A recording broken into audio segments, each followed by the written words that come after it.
Hey everyone, Johnny Trek here, and welcome to a multi-part series for a guide to Noble Fates. So I wanted to kind of put together a mini-series, a guide for Noble Fates on just how things kind of work, how to get started, and just kind of update it, since a lot of the guides have kind of been slightly old, they're a little old, they're a couple years old, so I haven't seen anything too recent. So I kind of wanted to, make something. As of right now, it is May of 2024, so if you do see this in the future, hi future people, but things may change as well. So this is still early access game, things are going to change. So in this first part, I just want to kind of quickly go over getting started. So in here, you want to do a new game, you just hit new game, that's kind of simple there. From here, you're going to get this screen. From the screen, you can select essentially a difficulty for the game: peaceful, easy, medium, hard, whatever. You can also customize the settings too. So if you want to change the difficulty or the difficulty ramp, if you want to change the temperature sensitivity, imp chance, whatever, there's a lot in here you can change. So if you want to do something custom, you're free to do so. This is going to be your region name, so whatever the place, whatever it's going to be called. So, but flip cont. we're going to go with that one. Scenario. So there's two types of scenarios. You have heavy as the crown, which is the original scenario of how you started the game. Essentially is you start with 4 characters, they come up to a skeleton with a crown, you pick the ruler, you give the crown to somebody, they're the ruler, and then one of the other 3 people end up, they leave because they know they don't like the ruler. Like, no, I don't want to follow you, I'm out of here. So you start with 3 people. But then you have Choose Your Fate. This one is somewhat recent. Like 2 updates ago, I think they added this. 2 or 3 updates ago. This one, we're going to start with this one, but this kind of allows you to kind of do a custom beginning if you wanted to. So we're going to do this one. All right, and now after some time, for the game to load, we're here on the continent. So from here, this view actually updates in real time. So you can see down here, there's a time, there's the day of essentially the year, and essentially what season it's in. So if you unpause it, you can actually see time goes by, and if you zoom in, you can see people move around. So it's kind of cool. You can let this play out, and I think if you really update it, you start to see things change. Like, people might die, new kingdoms come up, that sort of thing. So I'm going to pause it for now. So you have 2 main ways you can start the game. You have a origin you can choose from. So in this case, anybody with the white text, you can select. You can't select any of these because these are essentially NPCs. But anyone with the white text you can choose from. And this is going to be an origin. So leader from a nothing origin. This is a dwarf. His name is Sparkle Woodcross. He is 18. He's at level 1. If you want, you can see the family tree. Sometimes they'll have them, sometimes they don't. It varies.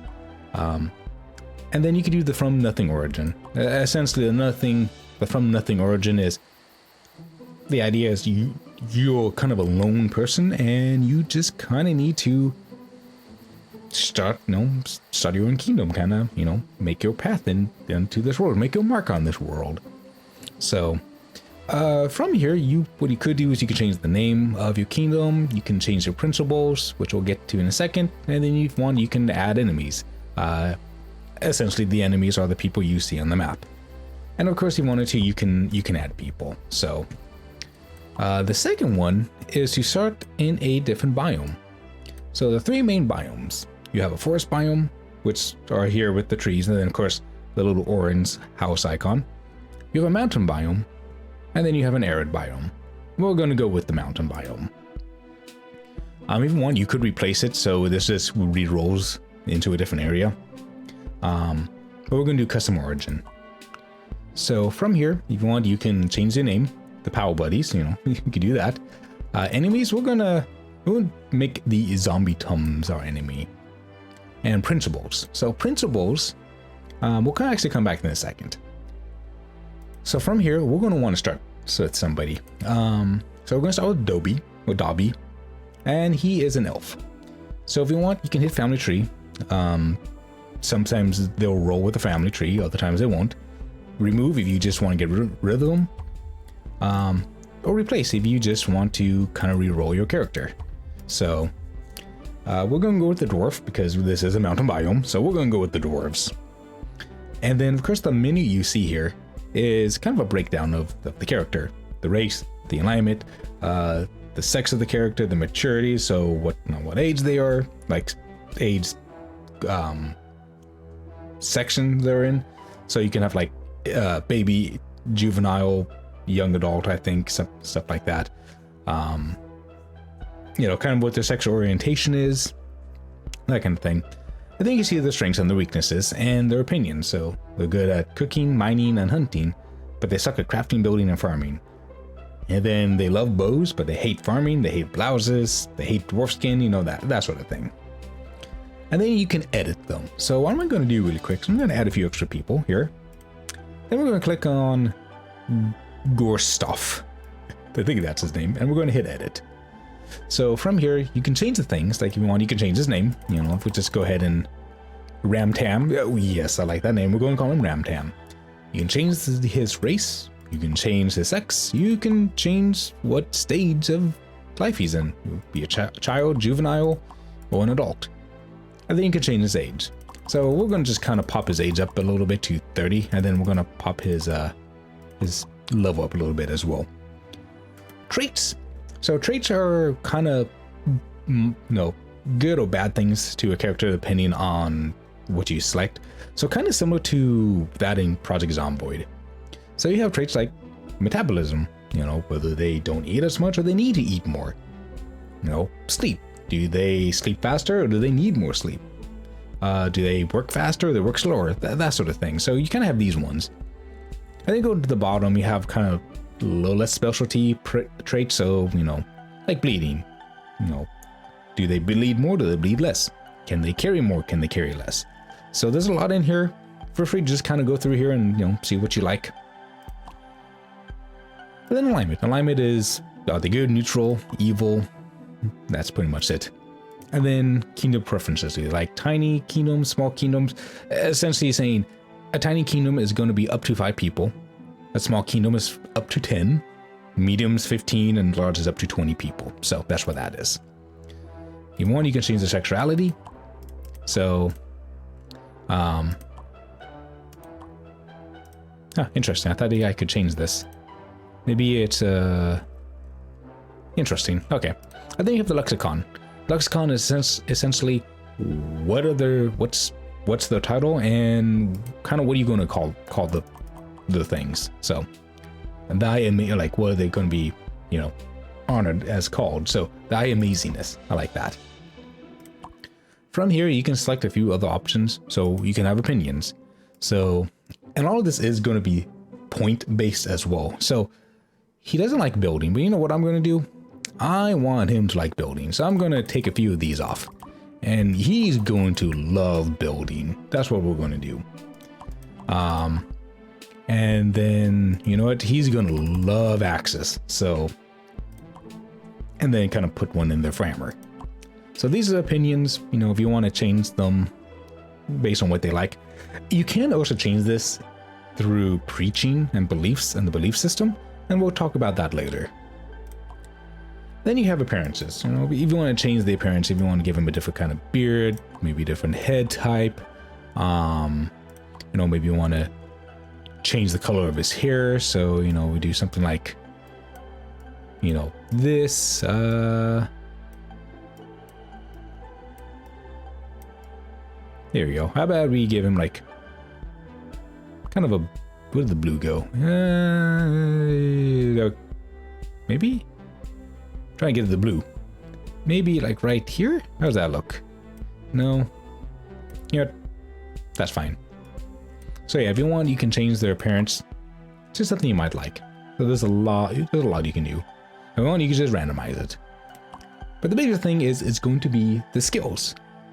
So the skills, and there's quite a few of them, are going to be determine how good they are at their job. And if you look on the side here, you see the numbers. The numbers are essentially what level they're at. The color means whether or not they like it or not. So anything in deep red is they hate it. Light red is they dislike it. White is neutral. Light green is I like it. Oh, and then bright green or heavy green is they love it. So they love building, which is fantastic. And then you do have these things called, this section right here called potential. Potential is essentially what is the max level they can reach. If you have somebody, I'm going to take a few potentials off from some of these and give it to this.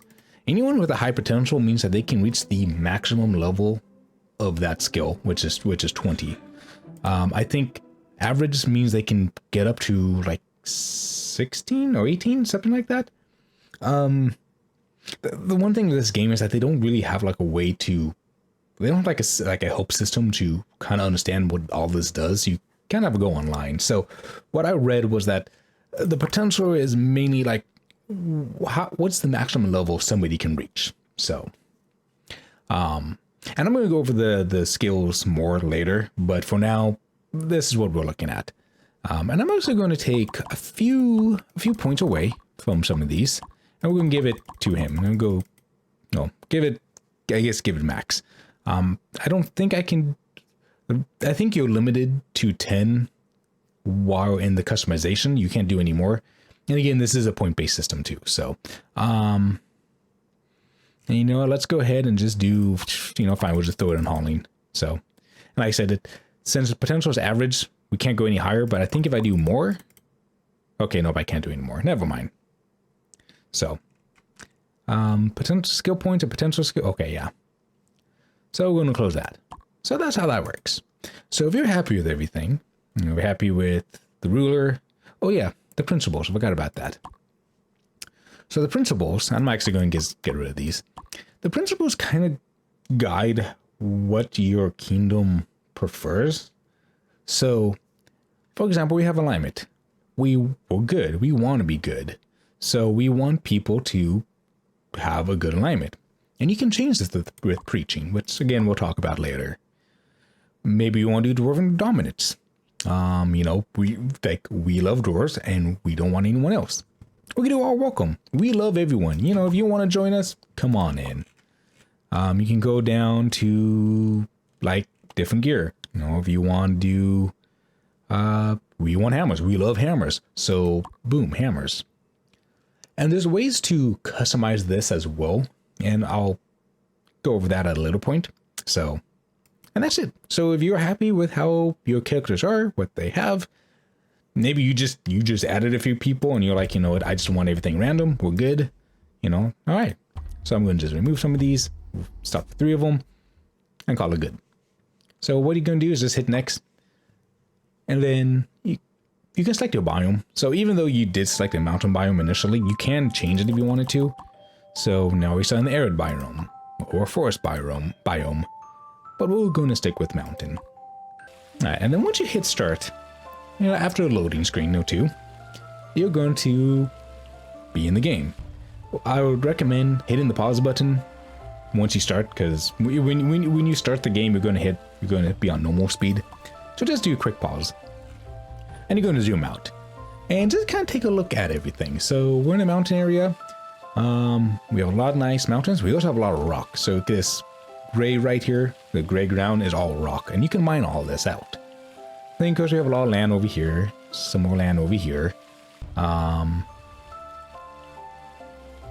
so yeah, what I would probably do here is probably start building this area right here. This seems kind of nice. We're kind of close to by some grass for farms. I think I probably would start here. So what would you want to do to start off with the game is you want to do a few things. One, you want to create a quick stockpile. You have a lot of stuff that's kind of on the ground, so we're going to create a stockpile. When you do that, you can click on one. Once you create it, you click on it, and then you can select what you want on here. So, like if I want the food, the gear, the miscellaneous. If you click on this, you can see what that is. Resources, trophies, essentially everything minus corpses. And then you can select the priority. The lower priority, the higher the priority. So priority 1 is the highest priority, compared to 5, which is medium. And the way I'm doing this, if you left click, it goes higher priority, right click is the lower priority. So that's how that works. Okay, so after you do that, what I also would tend to do too is click on the work here. So with the work, you have a few options to go with. Probably want to go with cut first. So probably go ahead and, select these trees. And what you're going to do is you're going to get this new menu. This is brand new, this update. And you can select essentially what you want. Like, do you want to cut the dense grass? Do you want to cut the immature oak trees? Or do you want to cut the mature oak trees? Or just cut all the mature trees? So, like, go through this menu, kind of take a look at it. Or we just want to do all the trees. So we're going to just do the mature trees. The other thing you can do too is if you're not in there, you can just hover over everything and then just select it this way and then cut as well. And then if you want to, you can even rush the command, like that's high priority, go do it. You can do the same with the rock. So like you have rocks right here. You can hover over it, select the stone and gather. Or if we go to work, gather option. And there we go. We do the same thing. You can also dig. So digging is, essentially is going to dig out the ground. So essentially what's going to happen is they're going to mine out or dig out in this area. And because this is rock, we're going to get rock out of it. Rock isn't really too useful early in the game because there's not much you can build with it. There's a few items, but it really comes in handy later on when you can start auto-saving. This game loves to interrupt me with auto-saving. But eventually you can start building new stone walls. So I can do stone walls right now because I have somebody who is level 6. You can see that requires building 6 to learn. So so I can do that. But generally most of the time you won't have a noble, that's what they're called, with that high of a building skill. So most of the time you use it like, maybe like 2, 3. So you're going to be kind of stuck with wood for a little bit. And then the other thing I would start with is going with the, where is it? Going with the farm. Here we go, with the farm. So we're just going to do a new one. You can't put farm on rock, go figure. You can only put it on dirt. And as far as I know, I don't think it needs sunlight. So I haven't tried it, but I think you could actually do farms underground as long as it's on dirt. What we're going to do is you're going to just select an area like this. Select on that, on the new area, farm area you created, and then you're going to go into click type. And you're going to select what you want to grow. So a lot of food is going to be locked behind based on the skill. So cotton requires 3 farming. Grass requires 2 farming. Octoberries require 9. So, if you want, you could do some simple ones. Flower petals to start with. I think corn is to start with. You also need seeds for these to go with. So you can plant them, but if you don't have the seeds, you won't do anything. So we do have some grass seeds up here. And that's kind of about it. We got 1 octoberry seed, which we can't even use. Got some grape seeds. Okay, we have 25 corn seeds. So yeah, we can throw those on there. The other thing I'd recommend too is get the octoberry bushes. What I generally like to do is you could go into the work and do the gather, select it, gather R, whatever. But I like to do is kind of zoom out a little bit because I want to get all these that I can. And just double click on one of these bushes. When you double click on it, it will select everything on your screen. And then I'm going to forage and rush it because I want to get that food like picked and harvest as fast as possible because I want it to grow back. So these do grow back while in season, which I believe is spring and summer. And it's a good source of food, like a steady source of food while you get your kingdom up and going. The other thing too is you have these little copper pieces. That is copper. And you can do the same thing. You can either gather, or if you just double click on it, it will select everything in range, and you can hit gather. Same for the trees, same for wooden logs. One thing to keep in mind with trees though, is they do grow back. Like you could technically, clear cut the entire map, and they'll grow back. but trees grow back faster if there are other trees around. So generally what I would like to do is maybe select a few trees and then cut them, and then go to another area and cut these trees and cut those. Because the less trees you have, the slower like you're going to get replenished, like the trees are going to replenish. So something to keep in mind on that. So I think that's pretty much it. I guess the other big thing too is you want to start selecting the jobs for people. Maybe keep it autonomous. We will talk about these later. But if you want to, you can reset the job section if you wanted to. Hit untick autonomous and select what you want. And then you also have the schedule. So again, you can keep it autonomous, just let people kind of do what they want. Or if you want to, you can specify, what they need to do. So, yeah. Or if you hit autonomous again, it kind of wipes everything off. Okay, so that's pretty much it for this portion of the guide. In the next one, we'll probably go ahead and talk about your nobles, and get a little bit familiar with them, and we'll go kind of with their needs, their wants, and all that stuff. So, well, thank you everyone for joining me today, and I will see you in the next video.